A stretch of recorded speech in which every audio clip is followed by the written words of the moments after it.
এই মুহূর্তে আমি দাঁড়িয়ে আছি হিন্দু সম্প্রদায়ের মৃত মানুষের শেষ বিদায়ের স্থান আটপাড়া উপজেলার কেন্দ্রীয় মহাশ্মশান ঘাটে। সম্প্রতি একদল দুর্বৃত্ত মহাশ্মশান ঘাটের মৃত মানুষের আসলে এই দাহকার্য যেখানে সম্পন্ন করা হয়, সেই দাহকার্য সম্পন্নের যে মহাশ্মশান ঘাটের যে চুলাটি আছে, চুলাটির আসলে বেশ কয়েকটি অ্যাঙ্গেল চুরি করে নিয়ে যায়, যেগুলোর আনুমানিক মূল্য প্রায় 30,000 টাকার মতো।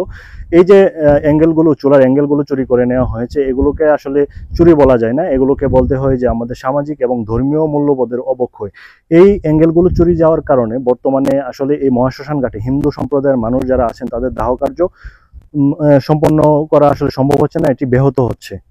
আমার আটপাড়া মহাশ্মশানের চুলার অ্যাঙ্গেলগুলি কে বা কারা চুরি করে নিয়ে গেছে। আমরা প্রশাসনের কাছে এগুলি জানাইছি। আশা করি এই না হওয়া পর্যন্ত তো আমাদের দাহ কাজ সম্পন্ন করতে পারি না, যার জন্য আপনার এই প্রশাসনের সাহায্য কামনা করি। আমাদের আটপাড়া শ্মশানঘাটের চুলার অ্যাঙ্গেলগুলো চুরি করে নিয়ে গেছে।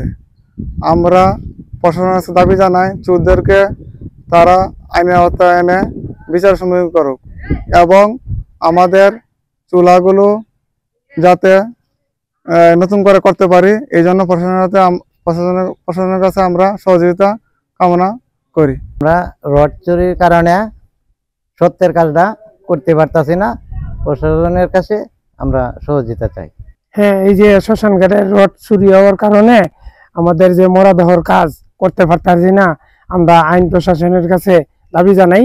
এই এমনকি অনুদান প্রসঙ্গে এই রড আবার যাতে সরকার একটু সাহায্য করে, আমরা সম্পূর্ণ করিয়া মরাদেহ আবার পুরা এই দাহ করতে পারি আর কি।